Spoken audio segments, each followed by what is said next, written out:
We are going to introduce a range of techniques that can help you to regulate your emotions in the short and long run. We will focus on methods that deal with your thoughts.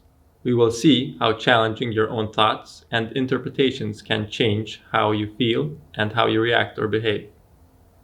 The underlying idea behind cognitive behavior therapy is that the way we see situations and the thoughts that run through our minds in situations have a big impact on how we feel, affect our thoughts and feelings, and play a fundamental role in our behavior. The situation is the same, but you can see it in many ways, and the way you see it might lead you to very different emotions and reactions. There is a difference between facts, what happened, and thoughts, how we see the situation. Imagine that something happened to you that made you really upset. One way to differentiate between facts and opinions is to see whether they can be challenged or argued with.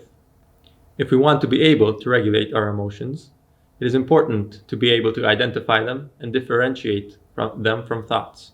It is not a scientific method, but there is an easy way to tell whether something is a thought or an emotion. Try pairing them with a certain physical sensation, a facial expression, or a body posture. Try to think about whether it can be expressed with a well-designed emoji. Sometimes negative thoughts include so-called cognitive distortions or cognitive biases.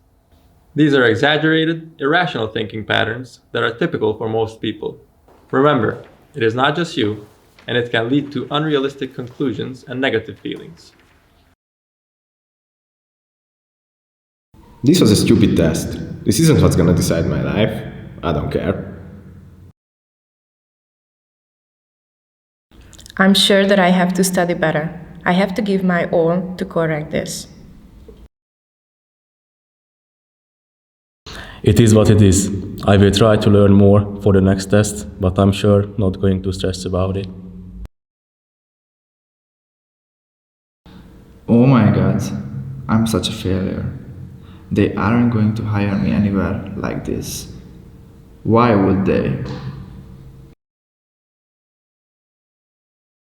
After you identified your negative thoughts about a situation that made you react negatively, you can try to find out how realistically you saw it. There are 4 more techniques that use some form of analysis. What is the worst that could happen? What's the worst that could happen? Well, I could drop out of college. I can't let that happen. Stop. Why am I like this? Am I useless? Will I ever finish school? Will I ever get a job? Will I be someone at all? Accept the situation. It is what it is. Well, it's okay. I definitely deserved it. I didn't study at all. I will do better next time. Relaxation.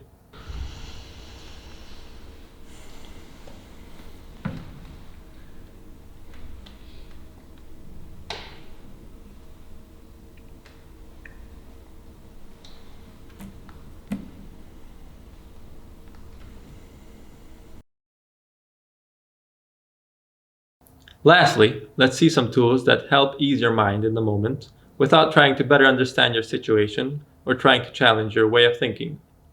These tools help you distract your attention from the things that make you worry, which can help decrease your anxiety.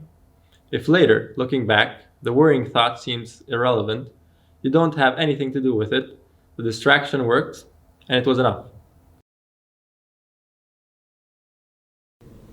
10, 9, 8, 7,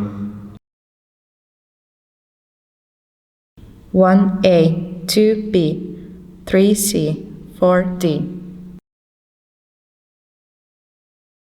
I'm stressed. I'm angry, but I'm also hungry, happy, and excited, which have nothing to do with the test. I just prioritize the test now, but with everything happening in my life, I'm okay. First, you need to be able to identify the worrying thoughts and separate them from the objective elements of the situation and from your feelings. Then, you can test them, challenge them, and see how realistic they are. At the end of this process, you will most likely see the initial situation in a different light. And this change in how you see the situation will have an impact on your feelings as well. Then, you can use a different way to cope with them.